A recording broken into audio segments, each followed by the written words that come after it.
Teringat awal tahun 2020, pejabat Indonesia bercandain COVID. Ada yang mengatakan corona tidak mungkin masuk ke Indonesia, mereka akan mati karena panasnya cuaca. Ada pejabat yang mengatakan mereka nggak mungkin masuk ke Indonesia karena orang Indonesia kebal, karena makan nasi kucing. Ada pejabat yang mengatakan lagi, masuknya susah, izinnya rumit, jadi mereka tidak mungkin bisa masuk. Sampai terakhir di gedung DPR tertulis, di spanduk, COVID dilarang masuk. Lu kata COVID bisa baca apa? Intinya melecehkan dan menganggap sepele di awal, mengakibatkan apa yang terjadi saat ini, ambiar kesehatan dan ekonomi negara level bawah dan level tengah, kecuali yang dapat anggaran dan oligarki masih menganggap benar kelolaan negaranya. Yo monggo kowe sing jabat sakarep mula. Sekarang varian kedua Delta merajalela, menjadi gelombang kedua mengganas.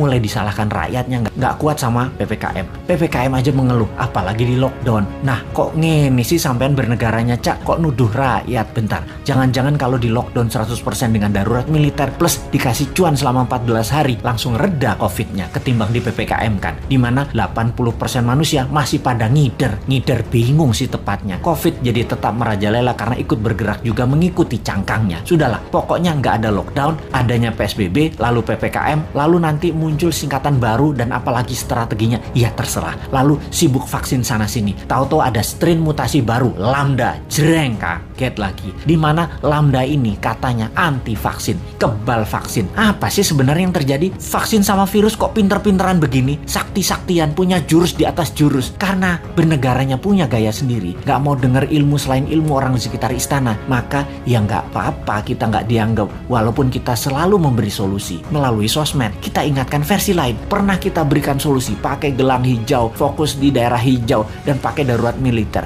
gak digubris. Memang sih sudah pasti ide kita dilepeh. Yowis, rapopo. Kalau buat simulasi alternatif lain ada nggak? Pemerintah buat nggak? Skenario A, B, C, D, dan lain sebagainya. Sungguh loh, ini semua harusnya banyak alternatif yang kita buat solusi dengan banyak skenario. Ada skenario perang dunia, invisible war, skenario pandemi untuk tujuan politik, atau ini pandemi biasa. Oh lupa, selama hampir 2 tahun ini masih kekeh COVID itu pandemi biasa, bukan ada skenario konspirasi dan bisa selesai pakai vaksin. Dan pendapat ini dipegang kokoh, ngotot banget. COVID pandemi biasa dan selesai dengan vaksin, itu keputusan maha benar. Kalau kita new mind punya banyak alternatif berpikir dan skenario bertindak, beda dengan old mind. Kalau ini adalah perang dunia, kita harus segera memutuskan ambil posisi dengan siapa kita berteman, dengan Nazi atau dengan sekutu. Kalau ala perang dunia kedua, kalau ini pandemi, biological war sama globalis, maka kita juga harus lobby internasional dengan big pharmacy. Kalau ini pandemi dengan tujuan politik, kita pepet lawannya musuh kita. Ini dari sisi hulu,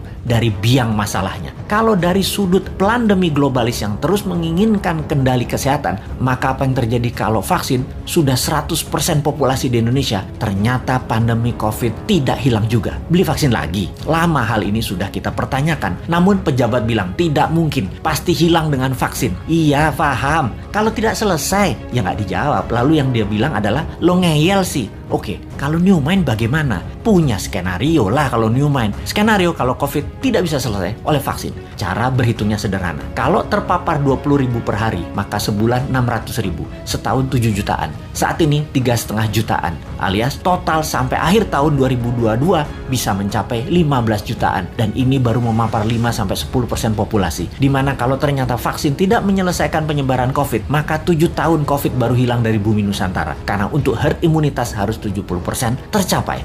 New mind agar tidak bertele-tele solusi kesehatannya, ditambah memfokuskan solusi COVID adalah pakai imunoterapi, imunomodulator, stem cell, dendritic cell, multivitamin booster, dan sejenisnya selain vaksin yang ada. Pakai printing money modalnya supaya stok siap di akhir tahun 2021 ini. Kita tambah skenario, apa yang terjadi kalau setiap 3 bulan varian baru dimunculkan. Lambda yang terbaru misalnya, ini sudah diluncurkan dan sudah terdeteksi di 26 negara, sudah terpapar. Malaysia tuh masih 0 kasus, tapi sudah panik sejak bulan lalu dan mulai membuat persiapan macam-macam dilakukan. Karena yang Lambda ini kebal terhadap vaksin. Imunitas tubuh manusia yang bisa menyelamatkan diri sendiri dikasih booster. Kalau pejabat sekarang tahu nggak ya tentang Lambda, Theta, Upsilon yang bakal muncul? Atau tahu apa enggak juga kita nggak tahu. Punya rencana apa menanganinya juga kita nggak tahu. Atau nggak percaya bakal ada Lambda, bakal ada Upsilon, bakal ada Theta seperti awal tahun 2020 kemarin. Ya monggo.